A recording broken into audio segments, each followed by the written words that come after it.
আসসালামু আলাইকুম ওয়া রাহমাতুল্লাহ। প্রিয় দর্শক, কবরের জিন্দেগি বড় কঠিন জিন্দেগি। নবীজি সাল্লাল্লাহু আলাইহি ওয়াসাল্লাম বলেন, ও সাহাবীরা, তোমরা পরিপূর্ণ মুসলমান না হয়ে, পরিপূর্ণ ঈমানদার না হয়ে মৃত্যুবরণ করিও না। কেননা মৃত্যুর পর ওই গহীন কবরের আযাব তোমরা সহ্য করতে পারবে না।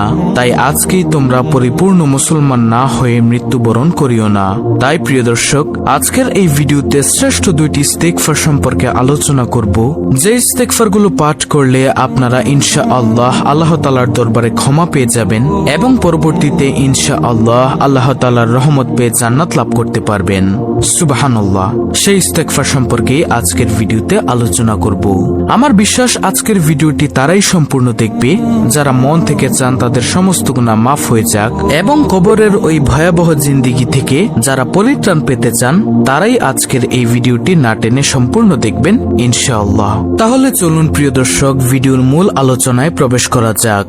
দর্শক, আজকের ভিডিওটি মূলত দুইটি পার্টে আলোচনা করব। প্রথম পার্টে আলোচনা করব কবরের ভয়াবহ জিন্দেগি সম্পর্কে, এবং দ্বিতীয় পার্টে আলোচনা করব কোন সেই দুইটি ইস্তেগফার, যেই দুইটি ইস্তেগফার পাঠ করলে সেই গহীন কবরের আযাব থেকে মুক্তি পাওয়া যাবে, জান্নাত পাওয়া যাবে বিনা হিসেবে। সুবহানাল্লাহ। তাহলে চলুন আলোচনা শুরু করা যাক। প্রিয় নবী সাল্লাল্লাহু আলাইহি ওয়াসাল্লাম হযরত ফাতিমা রাদিয়াল্লাহু তাআলা আনহাকে ডেকে ডেকে বলেন, ও ফাতিমা, তুমি নিজেকে নিজে জাহান্নামের আগুন থেকে বাঁচাও, কবরের গহীন অন্ধকার কবরের আযাব থেকে বাঁচাও। কেননা ওই কবরে এত পরিমাণে আযাব রয়েছে, এত গহীন অন্ধকার রয়েছে, সেই কবরের আযাব তুমি সহ্য করতে পারবে না। যদি তুমি কবরের শান্তি পেতে চাও তাহলে দুনিয়া থেকেই তুমি কবরের ভয় করে যাও এবং আল্লাহ তাআলার হুকুম মেনে যাও। আশা করি প্রিয় দর্শক বুঝতে পেরেছেন নবীজি সাল্লাল্লাহু আলাইহি ওয়াসাল্লাম কি বলেছেন। এবার ভাবুন, আমার আপনার সেই কবরে গেলে কি হবে। হযরত ফাতিমা রাদিয়াল্লাহু তাআলা আনহা যখন ইন্তেকাল করলেন, তাকে যখন দাফন দেওয়া হবে, তখন দাফনের সময় এক সাহাবী কবরকে উদ্দেশ্য করে বলল, হে কবর, তুমি কি জানো তোমার মাঝখানে আজকে কাকে রাখতে চলেছি? তিনি হলেন হযরত আলী রাদিয়াল্লাহু তাআলা আনহুর স্ত্রী, যে আলী রাদিয়াল্লাহু তাআলা আনহু কিনা জান্নাতের টিকিট দুনিয়াতে থাকতেই পেয়ে গিয়েছেন। তাই সাবধান, তুমি তার সাথে খারাপ আচরণ করবে না। কবর থেকে কোনো জবাব, কোনো আওয়াজ আসলো না। দ্বিতীয়বারের মতো ওই সাহাবী কবরকে উদ্দেশ্য করে আবার প্রশ্ন ছাড়লেন, হে কবর, তুমি কি জানো তোমার মাঝখানে কাকে রাখতে চলেছি আমরা?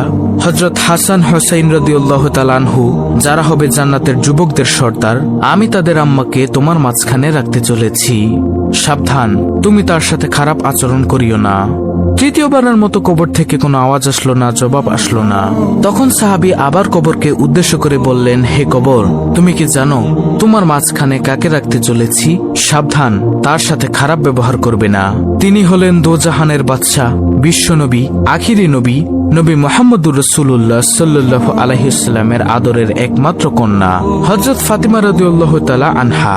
তার সাথে খারাপ আচরণ করবে না। ফাতিমা রাদিয়াল্লাহু তাআলা আনহু হবেন জান্নাতের মহিলাদের সর্দারনী, তাই তুমি তার সাথে খারাপ আচরণ করবে না। এর পরবর্তী সময়ে কবর থেকে একটি ভয়ানক আওয়াজ আসলো, জবাব আসলো। সে জবাবটি দুনিয়ার কোনো মুমিন যদি শোনে তার অন্তর কেঁপে উঠবে।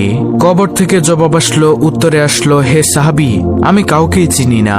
আমি চিনি না হযরত আলী রাদিয়াল্লাহু তাআলা আনহুর স্ত্রীকে, আমি চিনি না হাসান হুসাইন রাদিয়াল্লাহু তাআলা আনহুর আম্মাজানকে, আমি চিনি না মুহাম্মদুর রাসূলুল্লাহ সাল্লাল্লাহু আলাইহি ওয়াসাল্লামের কন্যাকে। আমি একমাত্র চিনি নেক আমল, আমি শুধু চিনি ভালো আমল, নেক আমল। সুবহানাল্লাহ। যেই বান্দা নেক আমল নিয়ে কবরে আসবে, আমি তার সাথে সদাচরণ, ভালো আচরণ করব। আর যে বান্দা বান্দি এই কবরে আমার মাঝখানে বদকার আমল নিয়ে আসবে, গুনাহ নিয়ে আসবে, আমি তাকে কঠিন থেকে কঠিন আযাব এবং তার সাথে দুর্ব্যবহার করব।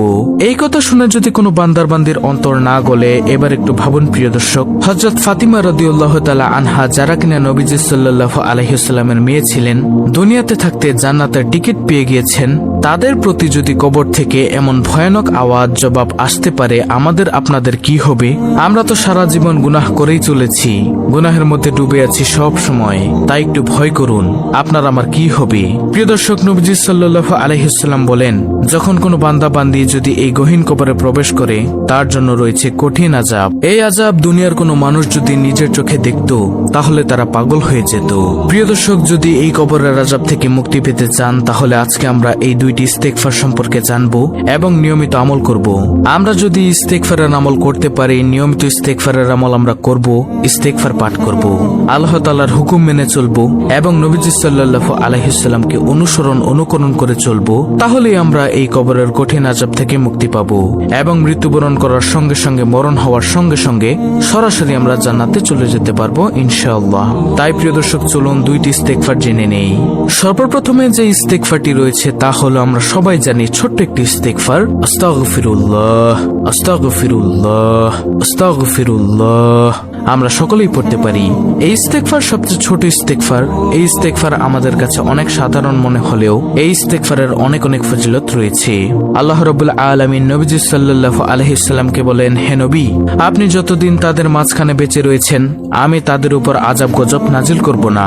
যতদিন তারা ইস্তেগফার পাঠ করবে আমি তাদের উপর আযাব গজব নাজিল করব না। প্রিয় নবী যতদিন আমাদের মাঝখানে অর্থাৎ সাহাবীদের মাঝখানে দুনিয়াতে জীবিত ছিলেন আযাব গজবের সম্মুখীন হয় নাই। এবং আল্লাহ তাআলা দ্বিতীয় বলেছেন, যে বান্দা সব সময় ইস্তেগফার পাঠ করে আমি তাদের উপর আযাব গজব নাজিল করব না। তাই প্রিয় দর্শক, আপনি যদি বেশি বেশি পরিমাণে ইস্তেগফার পাঠ করেন দুনিয়া থেকে আপনার সমস্ত বালা মুসিবত দূর হয়ে যাবে, অভাব অনটন দূর হয়ে যাবে, টাকা পয়সার সমস্যা দূর হয়ে যাবে, আপনার কর্মের ব্যবস্থা হয়ে যাবে, রিজিকের মধ্যে আল্লাহ তাআলা বরকত দান করবেন এবং আখিরাতেও আপনার সমস্ত বালা মুসিবত দূর হয়ে যাবে, আপনার গুনাহগুলো ক্ষমা হয়ে যাবে ইনশাআল্লাহ। কবরে রয়েছে আপনার জন্য শান্তি ও ফুলের বিছানা। সুবহানাল্লাহ। নবীজি সাল্লাল্লাহু আলাইহি সাল্লাম দৈনিক 70 থেকে 100 বারেরও অধিক তওবা ইস্তেগফার পাঠ করতেন এবং ফরজ নামাজের সালাম ফিরানোর পর 3 বার আস্তাগফিরুল্লাহ বলতেন। তাই আমরাও ফরজ নামাজ আদায় করব, নামাজ পড়ার পরে সালাম ফিরানোর পরে একবার আল্লাহু আকবার বলে 3 বার আস্তাগফিরুল্লাহ পাঠ করব ইনশাআল্লাহ। তারপরে দ্বিতীয় নম্বরে যে ইস্তেগফারটি পাঠ করব সেটি হলো রব্বিগফিরলি ওয়া তুব আলাইয়া ইন্নাকা আনতাত তাওয়াবুর রহিম। আমি আবার বলছি, ভালো করে শুনুন, উচ্চারণটি বাংলায় দেখে নিন। রব্বিগফিরলি ওয়া তুব আলাইয়া ইন্নাকা আনতাত তাওয়াবুর রহিম। অর্থ হলো, হে আল্লাহ, আমাকে ক্ষমা করে দিন, আমার প্রতি রহম করুন এবং আমার তওবা কবুল করুন। সুবহানাল্লাহ, কত সুন্দর অর্থ। ইস্তেগফারটির অর্থ দেখে দেখে বুঝে আপনারা মনোযোগ সহকারে পাঠ করবেন। প্রিয় দর্শক, আরেকটি সর্বশ্রেষ্ঠ ইস্তেগফারের কথা আপনাদেরকে বলবো, সেটি হলো সাইয়্যিদুল ইস্তেগফার।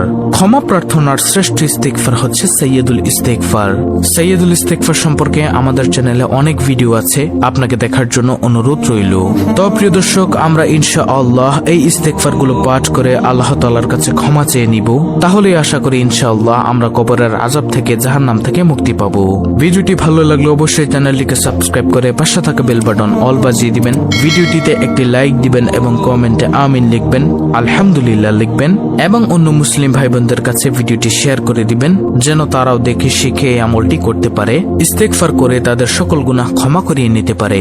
আল্লাহ রাব্বুল আলামিন আমাদের সকলের তওবা ইস্তেগফার কবুল করে নিন, আমিন।